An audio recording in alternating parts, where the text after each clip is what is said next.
Welcome to the Parenting Brief. I'm your host, Jessica Stewart-Gonzalez, an Arizona working mom and chief of the Office of Children's Health at the Arizona Department of Health Services. Being a parent is incredibly rewarding, but it also comes with a lot of challenges.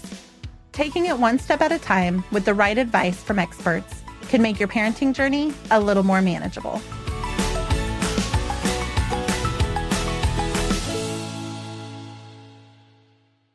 Thank you for joining me on this episode of the Parenting Brief. All children develop differently, and when assessing possible developmental delays or disabilities, such as hearing loss, sensory screenings can help with early identification. Catching a concern early can make a world of difference for you and your child.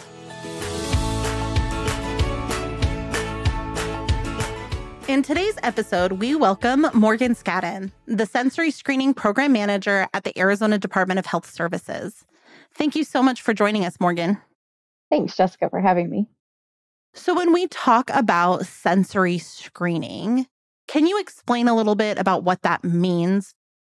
So usually when we're talking about sensory screening, what we're referring to are screening how a baby is hearing and seeing. Specifically for newborns, we're usually referring to hearing screenings.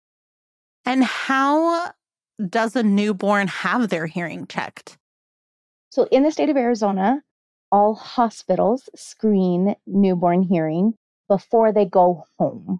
And they use what is called rapid ABR technology. So they put little electrodes on the baby's forehead and they put little earmuff cups over their ears. And they play little sounds, and those electrodes measure the baby's brain response to the sound. And what is the purpose or the importance of having that hearing screening done so early? We know in the field of hearing loss that some of the time babies are born with their hearing loss. And when we're able to identify that as early as possible, which we can do shortly after birth, utilizing that technology, it allows us to begin interventions almost immediately. And by starting whatever those interventions look like, whether that is starting to utilize sign language, getting in with an audiologist to get fitted for hearing aids, we can start to make sure that that baby hasn't missed any time in access to language. How should a parent kind of expect or manage some of that process of, hey, your newborn's getting screened for hearing, and here's kind of what to expect, so it just doesn't feel so overwhelming? It is important to take the screening seriously, but I don't think that people should be worried or scared, regardless of the outcome. The screening means that we just need more information to be able to help you help your baby the best way that we can. And so if your baby doesn't pass the initial screening, they'll do one more before you go home. And if the baby doesn't pass again, they'll refer you to an audiologist so that you can get a more comprehensive picture of what's going on and whether additional support will be beneficial to you. When is the next time that their child would receive another hearing screening? So the state of Arizona doesn't have requirements for hearing screenings to happen between that newborn screening and school age. So it's entirely possible that a kiddo wouldn't be screened again until they start kindergarten. Are there specific signs or common signs that a child may show that may indicate that a hearing screening is necessary prior to that school entry time? Absolutely. Typically, what hearing loss will impact is language acquisition.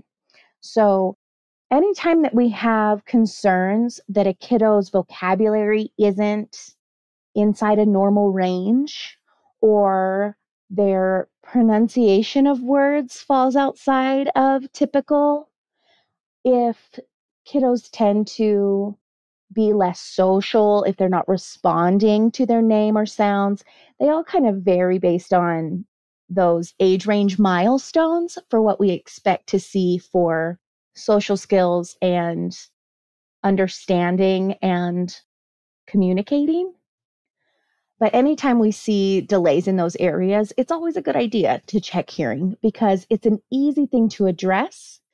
And if we miss it, if we miss a hearing loss that is there, other supports for things like developing social skills or improving language and communication skills won't be as effective.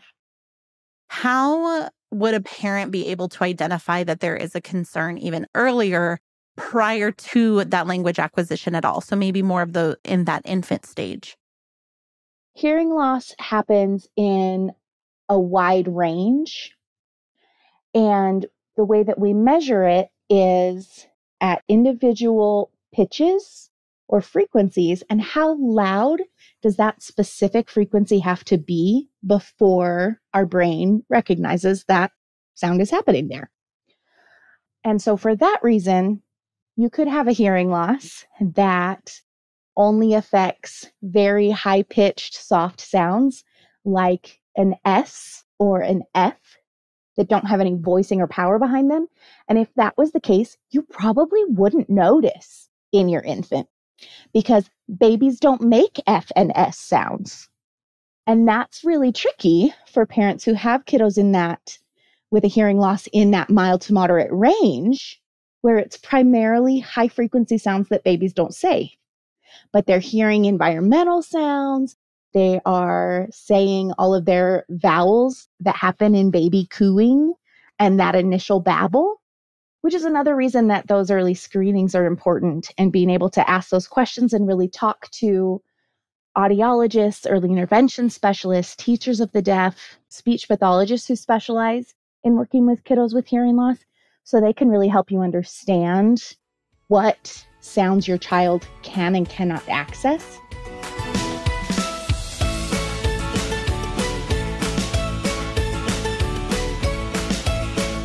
If this was helpful to you, make sure to check out the show notes for more information on available resources.